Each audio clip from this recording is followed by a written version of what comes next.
Students, ये है आपका बायोलॉजी का पेपर जो एक विद्यार्थी ने भेजा है। चलिए इसके सॉल्यूशंस को देख लेते हैं फटाफट। पहला जो क्वेश्चन इसमें, नई कोशिका का निर्माण होता है तो कहाँ पे होता है? इसका आंसर हो जाएगा आपका पूर्व स्थित कोशिकाओं से। तो यहाँ पे जो है द ऑप्शन इसका करेक्ट हो जाएगा, इसमें डी ऑप्शन आना था आपका। नेक्स्ट जो क्वेश्चन है, आमस्य रस में होता है। आमस्य रस में क्या होता है? पेप्सिन होता है, लाइपेज होता है और रेनिन होता है, यानी कि ए ऑप्शन इसका करेक्ट है। तो यहाँ पे जो ऑप्शन आना था वो आपका अ आना था।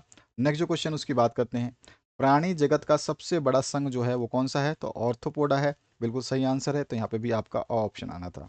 नेक्स्ट जो क्वेश्चन है उसकी बात करते हैं। यहाँ पूछा गया आपसे, पंच जगत प्रणाली देने वाले वैज्ञानिक कौन है? तो वो आर एच वी टेकर हैं। तो यहाँ पे जो है ए ऑप्शन करेक्ट होना था, तो यहाँ पे भी आपका ऑप्शन आना था। नेक्स्ट क्वेश्चन है, वातरंध्र का कार्य क्या है? तो वातरंध्र का कार्य जो है गैसीय विनिमय करना है। द ऑप्शन इसमें करेक्ट हो जाता है, तो यहाँ पे डी ऑप्शन आना था। नेक्स्ट जो क्वेश्चन है उसकी बात करते हैं। आपसे पूछा गया यहाँ पे, वैश्विक जैव विविधता में किसकी जातियों की अधिकतम संख्या है? तो किसकी जातियों की अधिकतम संख्या है? तो सबसे ज्यादा जो जातियां हैं वो लाइकेन समाज की हैं, तो बी ऑप्शन करेक्ट हो जाएगा इसमें।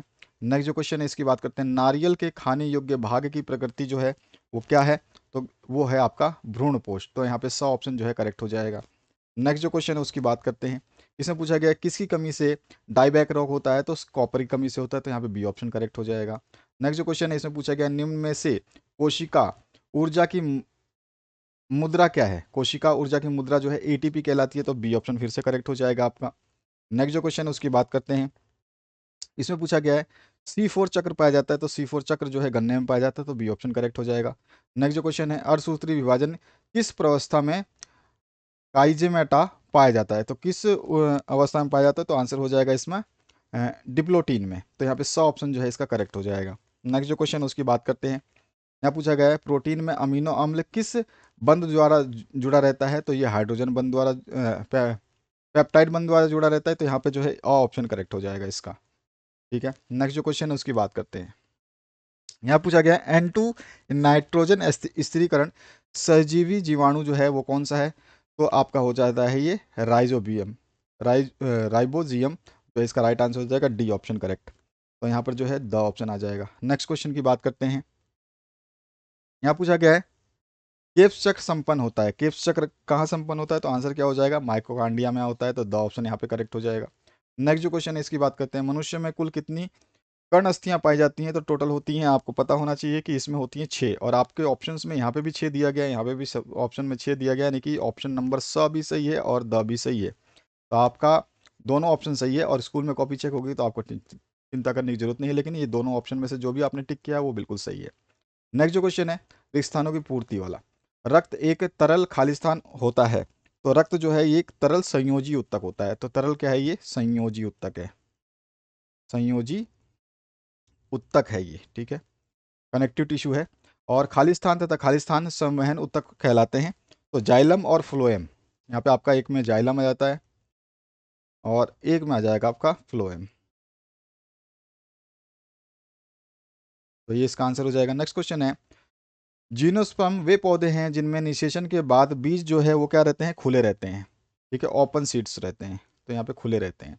इसका जो नेक्स्ट क्वेश्चन है, इसमें पूछा गया, पुष्प एक प्रकार के खालिस्तान का रूपांतरित रूप है। तो ये प्ररोह का रूपांतरित रूप है, प्ररोह का रूपांतरित रूप है ये।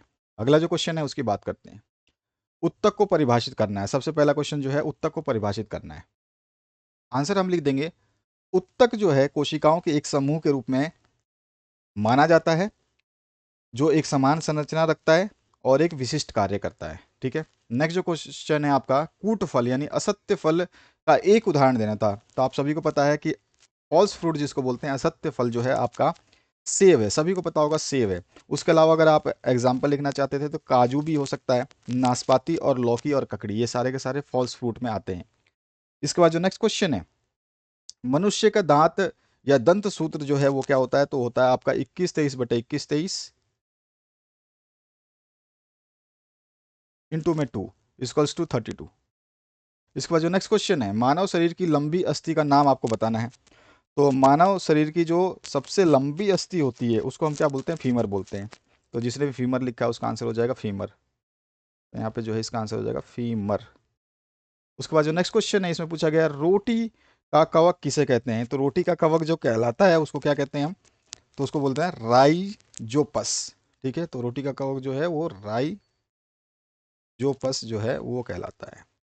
नेक्स्ट जो क्वेश्चन इसमें पूछा गया, कोई दो झिल्ली रहित कोशिकाओं के नाम बताने हैं। तो एक तो आपका हो जाएगा राइबोसोम, एक हो जाएगा आपका राइबोसोम, और दूसरा क्या हो जाएगा आपका? एक तो राइबोसोम हो गया, और दूसरा आप लिख देंगे सेंट्रियोल। ये हो जाएगा सेंट्रियोल, सेंट्रियोल। तो ये दो आपके हो जाएंगे कोशिका रहित, झिल्ली रहित। और करो या मरो हार्मोन किस हार्मोन को कहते हैं? तो करो या मरो हार्मोन जो है वो एड्रिनल हार्मोन कहलाता है। तो यहाँ पर जो इसका आंसर हो जाएगा, इसको हम बोलते हैं एड्रिनल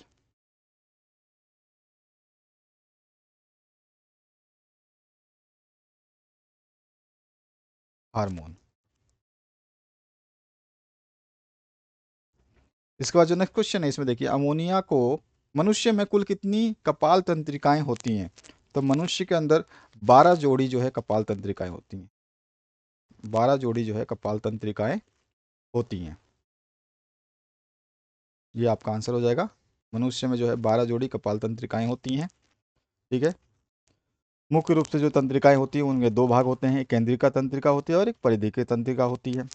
ठीक है, और 31 जोड़ी जो है मेरु तंत्रिकाएं होती हैं, अगर मेरु तंत्रिकाएं के बारे में पूछे तो।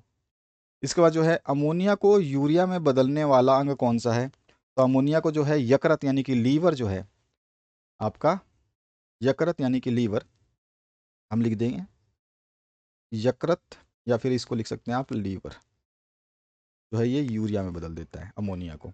मनुष्य पर पाए जाने वाले परजीवी का नाम बताना है। तो मनुष्य पर पाए जाने वाले बहुत सारे परजीवी हैं, जिनका नाम आप फाइलेरिया क्रमी भी बोल सकते हैं, फाइलेरिया आता है इसमें। इसमें कौन कौन से आ सकते हैं? एक तो फाइलेरिया आ जाएगा, जिसको वुचेरिया भी बोलते हैं, तो वुचेरिया लिख दोगे आप, वुचेरिया हो गया। उसके अलावा आपका दूसरा हम लिखना चाहें तो एक्सेरिस, ये भी है, एक्सेरिस जो है वो भी एक एस्केरिस, एस्केरिस, ये भी है। उसके अलावा आप और लिखना चाहते हैं जिसको टीनिया आप बोल सकते हैं, टीनिया भी है। उसके अलावा और भी आप लिखना चाहें तो ड्रैकुलस भी है, तो ड्रैकनकुलस भी आप लिख सकते हो।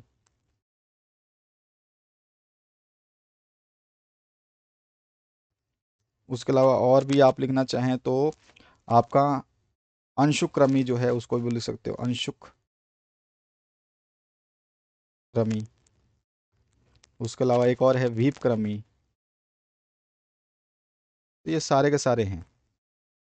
तो इसमें इंग्लिश हिंदी दोनों ही नाम लिख दिए मैंने।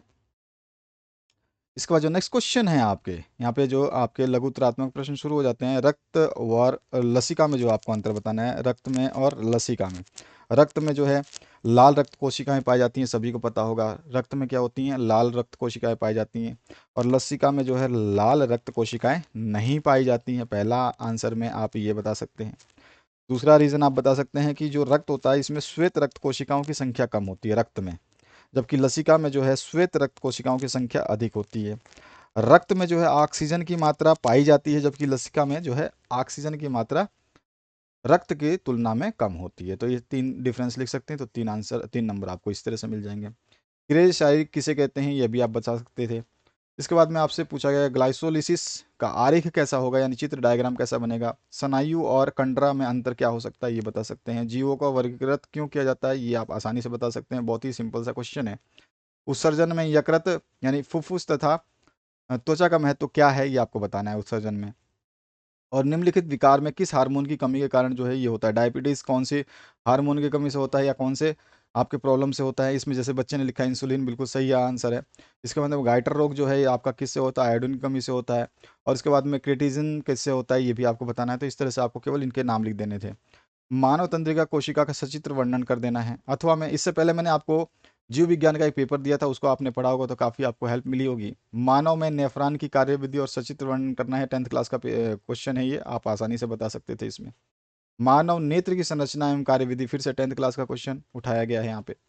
मानव मस्तिष्क की संरचना एवं कार्य, ये भी 10th क्लास का क्वेश्चन है। सभी ने अगर 10th क्लास को ढंग से पढ़ा होगा तो ये सारे क्वेश्चंस कर दिए होंगे, 11th में पढ़ने की जरूरत नहीं थी। उसके बाद में द्विबीजपत्री की आंतरिक संरचना का सचित्र वर्णन करना है, और जंतु केंद्र की संरचना को रेखाचित्र सहित, ये भी दोनों क्वेश्चंस 10th क्लास के ही मान के चल सकते हो आप। इसके बाद जो नेक्स्ट क्वेश्चन है, केंचुए की आहार नाल का चित्र बना देना है, वर्णन कर देना है। और इसमें नाइट्रोजन चक्र का आरेख, नाइट्रोजन चक्र तो 10th क्लास में 9th क्लास में पूछा जाता है, 10th क्लास तो बेसिक्स में मैं बोल सकता हूँ आपको। निम्न पर टिप्पणी लिखनी है, तो ये टिप्पणी आप इन चारों में से लिख सकते थे। दो तो ऊपर दिए गए हैं, इसमें अथवा पार्ट भी है, तो दो नीचे दिए गए हैं, तो दोनों में से आपको दोनों का ऊपर वाला या दोनों नीचे वाले करने थे, तो 4 अंक यहाँ से मिल जाते। तो इस तरह का ये प्रश्न पत्र था जिस बच्चे ने भेजा है, इसके आंसर्स को हमने बता दिया। आंसर्स आप मैच कर सकते हैं, और बाकी आप जो प्लेलिस्ट आ रही है इस प्लेलिस्ट को चेक कर लीजिए, इस प्लेलिस्ट में आपको सब कुछ मिल जाएगा। और जितने वीडियोस आते हैं वो आपके बहुत काम के रहते हैं, आप उनको पढ़िए और अपने दोस्तों के साथ शेयर करिए। और जो भी आप अपना प्रश्न पत्र भेजना चाहते हैं अगर सॉल्यूशन के लिए, तो उसका PDF जो है हमारे 8469022568 ये नंबर है हमारा, इस पर आप भेज सकते हैं। Thank you very much, have a good day.